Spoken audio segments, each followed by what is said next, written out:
Hello, good afternoon, students, and welcome to my channel.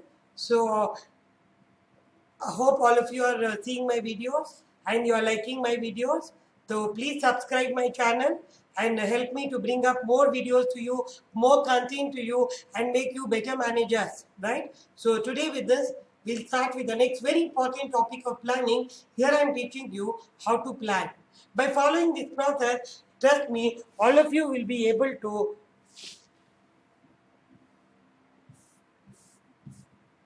Yes. So by following these steps, all of you will be able to plan properly. So let me teach you the various steps involved in planning. So these are the steps involved in planning. It is also called as process of plan. Or you may ask that if a manager wants to, ma'am, I'm the manager, I wanted to plan. How should I plan? Or I'm in a household. I wanted to plan for a picnic for my family. So how am I going to plan? So what are the steps you have to follow in the plan? Let me teach you that. Steps in planning process are, the first one is be aware of opportunities. Don't plan if you don't know what opportunities you have in future. Please explore all the opportunities and based upon the opportunities you plan.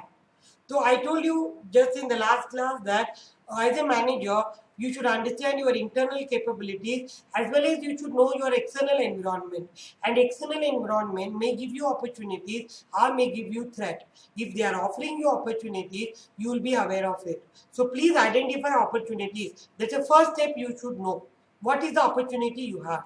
And you may ask me, ma'am, how to identify opportunities? Identify opportunities by studying the market in the light of market. Know the market. See where you stand in the market and what opportunity you have to grow. Then second one, look at the competitors. Who are your competitors? What they are doing and what opportunity you have to grow. Maybe your competitors have only expensive brand. They don't have economical brand. So I will have an opportunity to launch an economical brand. So understand your competitor and identify the opportunities. Then very important thing, the opportunity is what customer want. See now what customer want. Please know the wants of your customer. If you don't know the wants of the customer, you will not be able to survive in the market for longer. Please, without wasting any time, learn what my customer wanted. You must be knowing, I wanted to give an example of present the pandemic situation. As soon as the COVID-19 broke in the world, right, it started in India, almost all advertisements were changed. And every advertisement they were talking about, correct, the detergent they show, they say detergent have ability to fight with corona. Hand wash have ability to fight with corona, right? So everything, all advertisement they were showing that because we customers, that time they felt that customer want only health. Customer want, correct, corona free life. So that is why most of the products were altered to suit that condition. So that is an opportunity provided to the customers. See, for example, Jyoti Laboratories, who is having a very well-known brand of Margot soap. They came up with Margot sanitizers. They came up with the Margot hand wash. That was the opportunity encouraged by them, and their business grew by 20%. That all brought up so many things, and some companies they said even the correct and we felt that if the immunity is boosted up, we can fight with corona. So many immunity booster products were launched. That is what we call it as what customers want. That gives you an opportunity. Then your strength, what you are good at. Correct? For example, Metro Cash and Carry shop in Bangalore is the first one to launch. So they have early mover advantage in Bangalore. That is why even the Walmart best price is shop is available in the northern country, but it is not there in Bangalore. Reason is Metro is having the competitive advantage, the strength of early mover advantage that best price shop may not have. So they are reluctant to come to Bangalore. So our strength, then our weaknesses. Know your weakness also. If technology is your weakness, spend a lot of money on that and hire and buy the best technology so that you can overcome your weakness. So you can be aware of opportunities in the light of these 5 parameters. I repeat, first one is market, second one is competition, third one is customer want, fourth one is strength, fifth one is weakness. From these 5 points, you get to know your opportunities.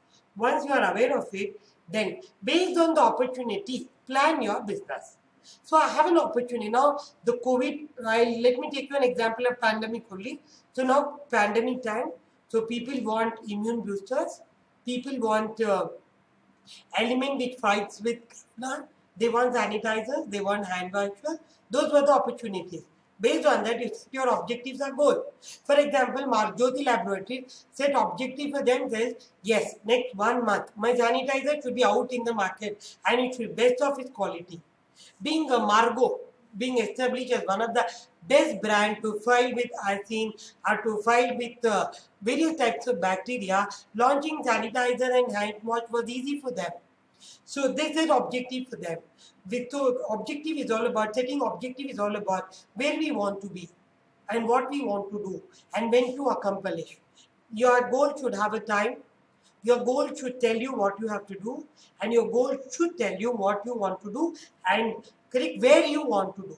Then that is what is called as setting objectives or goal. That's very, very important here.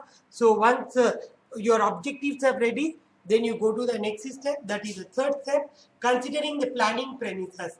This is something new. I don't think you have learned this before, because all of you must be learning this topic for the first time. Please underline it. It is called as planning premises. So what is planning premises? Let me teach you. Premises. Premises meaning assumptions. So planning premises means assumptions on which I am planning. When Margo launched sanitizers, they assume that people like our brand Margo. Correct? And they treat Margo as very good brand to fight with the germs. So if we launch sanitizers, definitely they will like it and it will be successful one. So that is why with Margo's name only, brand only, they launch their, with Margo brand only, they launch their hand wash and sanitizer. That is what is called as premises. Premises are the assumptions on which you are planning. Now how to do these premises? You can do these premises from internal environment as well as from external environment, and you have to update yourself, will this work or will it will not work. So that clarity you should have. This let me teach you in detail because it's very important. Planning premises, that is the assumption. Before I plan, I should lay down some assumptions on which I am planning. So that if assumptions hold good, my planning will hold good. Assumptions are wrong, my planning is also wrong. That is why assumptions are very, very important, and assumptions are called as planning premises. So the feasibility of using any one alternative to achieve organization objective is determined by planning premises. So the feasibility of using any one alternative to achieve organization objective is determined by planning premises or assumptions on which the alternative is based. Types are internal premises. As I told you, there are internal and external premises are there. What is internal premises? Within the organization, based on my capabilities, I am having some assumptions. I may have assumptions about sales forecast. My sales may increase by 10%. So that can be my premises. Our capital investment, yes, I can invest this much of money. That is my that is my assumption. Then competency of management. So I can have the best talent with me. That can be one assumption. Then what are external premises? External premises is that this corona may sustain for another 2-3 years, so that the demand for sanitizers and hand wash will be there for next 10 years, because I'm investing in this facility. You should not be waste. So that is called external premises. That is general business or economic environment. So what is the business condition? Economic environment, that is government policies, government procedures, then technological changes. Sanitizers, can any technology replace sanitizer?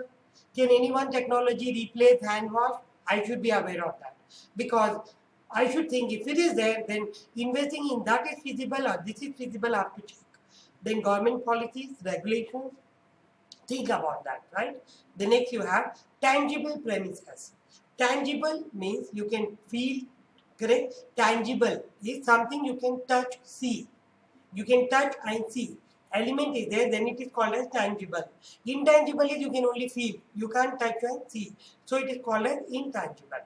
So quantitative aspects are tangible. Qualitative aspects are intangible. So what are what are the quantitative or tangible measurement is population growth, which is tangible. I can measure my population. India's population is 1.3 billion, increasing at 1.5%. So what will be the population for next decade? I can assume it very easily. Then industry demand, I can predict it very easily by using time series method or demand forecasting method. That is called as tangible premises. The quantitative measurement is used. Intangible premises are those where quantitative measures cannot be used. Only the qualitative measures can be used. For example, political stability in a country. You must have seen that India is correct. India will do well if there is a political feasibility. Even the foreign investors will come and invest money in India. But if there is no political stability, today one government is there, tomorrow one government is there, then growth will not happen. It's very difficult. That is why we should have a stable government. That's very, very important. So, if, for example, the central government is formed with coalition, it may drop at any time. But now, our present government is having on the basis of majority, so there's a chance that full 5 years they were there, the next 5 years they are there. So, in India, there's a stability, there's a political stability now. And Mr. Narendra Modi's ideology is ruling the country, so it's a well-known fact. So that is the planning premises here. So what is the political stability, which you cannot measure? It's a qualitative aspect. Then business and economic environment. Then attitude of the people. Will people still like my product, or they may not like my product? So that is what is called as the planning premises. Very, very important, students, planning premises, and it is third step in laying down plan. Considering the planning premises. Since this topic is something new which you have to study in detail, I have made one separate slide for that and have covered that in detail. Hope you are able to understand planning premises and what are the different types of premises you have. 4 types of premises: internal, external, tangible and intangible.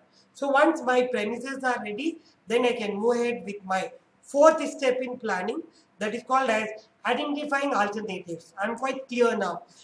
I have laid on correct. In the first step, you see what I've done is I'm aware of the opportunities, then I've set objectives, then I've set my premises. Now I have to identify alternatives. So what are the most promising alternatives in accomplishing our objective? In order to achieve my objectives, correct? What are the best alternatives I have? What are the best course of action I have which I can apply here? The best I want, which is having more and more advantages and less disadvantages. I have to identify such alternative. I have to write and keep the alternative. For example, the first alternative is launching the sanitizer in the brand name of Margo, because Margo is well established brand, or coming up with some other technology which can be used, correct, in lieu of hand wash. So if it is available, that can be second opportunity. A third opportunity is launching the sanitize hand wash with completely new name. So these are the 3 alternatives Margo is having. Now Margo have to decide which is having more advantages here. Now immediately this month I am planning, next month I have to launch my product. So new brand may not do well. So Margo is better. Like that, each one I have to compare. And some other technology is not possible. Indians will not like that. They want water, right? And washing hands. Soap and water only they believe. Or hand wash and water only they believe. Technology may not work like that. Each alternative, sit and write down the benefits and drawback. The alternative which is having more benefit and less drawback, select that as your alternative. So that is what is called as the 5th step, that is comparing the alternative in the light of goals sought. Compare each alternative with the goals what you want to achieve. The alternative which gives us the best chance of meeting our goals.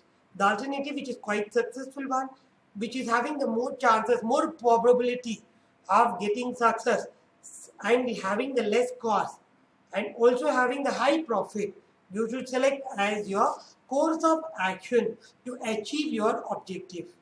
So 4th one, I am writing down all alternatives. 5th one, I am comparing every alternative with another one. I am comparing it with my objective. I am comparing it with the cost. I am comparing it with the profit. With these parameters, I am comparing each and every alternative. Then all answers I have with me. Then based on that, correct, what I will do is the sixth step, I will choose an alternative. Choosing of an alternative, I will select the best course of action which I am going to use. Yes, the Margot selected, the Jyoti Laboratory selected that Margot, correct? Sanitizer or hand wash is the best one to launch because brand is well established. So it will not take much time for customer to accept our product. So that is why they selected that as your alternative. So the sixth step is choosing of an alternative. Then the seventh step is now my alternative is ready. Jyoti Laboratories have decided that they wanted to go ahead with Margot hand wash, correct? That is why now the next step is laying down the supporting plan. Now, in order to, I have machinery to manufacture Margot soap, but I don't have machinery to manufacture hand wash. So, what machinery I want? What material I want? And whether I need trained people? Yes. Manufacturing soap is different. Manufacturing hand wash is different. I need different people here. So hire the people, train the people. That is what is called as formulating support plan. Lay down your supporting plan beautifully well. So you decide what equipment you should have, what material you should have, what people you should have. Be clear about all these things. Then go to the next step. We call it as quantifying plan by making budget. Very important. Correct? So now I'm ready. I want this equipment, I want this many people, I want this material. But to buy all these, I need money. So the next step is budget. So this equipment will cost 2 lakhs. This salary for the administrative expenses, that is salaries for the worker and premises, etc., will cost me 1 lakh. Then buying material will cost me 1 lakh. So total 4 lakh rupees I need for Jyoti Laboratory to manufacture Margot hand wash. So that is what is called as quantifying plan by making budget. Develop such budget. Correct? Just now I explained you, I gave you an example for budget. Develop that. So volume and prices of sales. Correct? Then operating expenses, I told you for the plan, and expenditure for capital equipment. Calculate everything and say this is what is the total budget I should have. So if this is there, I can implement my plan. So once you get the budget, then your planning is completed. Then comes implementation. That is not part of planning. So planning is all about thinking what you want to do. And the last step, making the budget ready to do that. That is what is called as steps in planning. Students, you have in your life also, if you want to plan for your career, follow these steps. Correct? In your life, you are an entrepreneur, you want to start your business, please follow these steps. Correct? These steps, let it be any planning activity, these 8 steps remains all good for everyone. And these 8 steps you have to follow, then chances of getting success in your plan and doing good planning is more compared to the one which do it on ad hoc basis without following the procedure. So these are the 8 steps you have to follow. So the first step, I'll repeat, the first step you should have when you should know the opportunities. Second, you should have objectives. Third one, you should have premises. Fourth one, you should have alternative. Then fifth one, you should compare alternative. Then sixth one, you should choose alternative. Then you should have all supporting plan. Then you should have budget for your plan. You have done this, then your planning is done. Hope you are able to understand that. So if you are understanding, so please go through my previous videos also so that you get the full-fledged planning module in one place. Then let us move on to the last topic in planning. So that is called as barriers to effective planning. A manager always wanted to do the plan its activities in the best possible way, but not able to do. As a student also, you don't want to have any uncertainty in your life. You always want your life to be very much certain. That is why you want best planning to be done. But do you think it is possible? Do you think it is possible? No, it is not possible to do planning without any risk. Whenever you want to plan, there's a lot of uncertainty involved. There's a lot of risk involved. That is what we call it as barriers. Barriers are obstacles to effective planning. So barriers are obstacles to effective planning. So barriers are obstacles to effective planning. So these are the various obstacles we come across. The first obstacle or barrier of planning is my inability to plan. I don't know how to plan. I'm not fully having all information to take plan. So that's the first barrier to the plan. A planner inability to plan. Manager inability to plan. Everyone is not good in planning. That is why that becomes the first barrier. The second barrier is lack of commitment to the planning process. I told you these 8 steps you have to follow for planning. Lengthy steps, but you have to follow. But nowadays, what our generation wanted is, or correct 21st century generation, what you people wanted is shortcuts. You don't want to follow any procedure. Directly you want to do. That's a barrier to planning. Then your planning will not be successful one. You like it or not, you have to follow the procedure. So if you have lack of commitment to planning process, that's the next barrier. Then the next barrier is inferior information. You have very less information. See, whenever you want to do plan, you need to have full internal environment information, strengths and weaknesses, and you also should have information about opportunities and threats. Full SWOT, strength, weaknesses, opportunities and threats. Full environmental analysis you should do, and all the information you should keep it in your hand. But if you don't do that, then your planning will not be successful one. So that barrier is called as inferior information. The next planning is lack of focus on the long run. Long run, I am not able to decide, or I am not able to take information and any feasible solution in long run. I am just doing this to solve immediate problem. I am ignoring long term. That's a barrier to planning. Planning, I told you, can be for a short term or it can be for a long term. But whenever you plan, think about the long term perspective. But most of us will not do that. So that becomes a barrier. Then over reliance on planning department. See, don't depend on planning department. All of us are human beings. All of us can do mistake. That is why if you rely on them too much, then that becomes a barrier because your involvement is less. Then overall reliance on controllable variable. You are not planning. You should do best planning. See, I taught you 8 steps of planning. Nowhere I told you to control. But some of the students will think, no, ma'am, if I do this, how will I control? If I leave him free to do sales, he may go in a house, but the marketing manager will always tell like this. If I leave my marketing executive freely to do his job, he'll go home and sleep. I cannot leave him. So this will not hold good. Wrong. Before you are asking him to perform, you are thinking how to control him.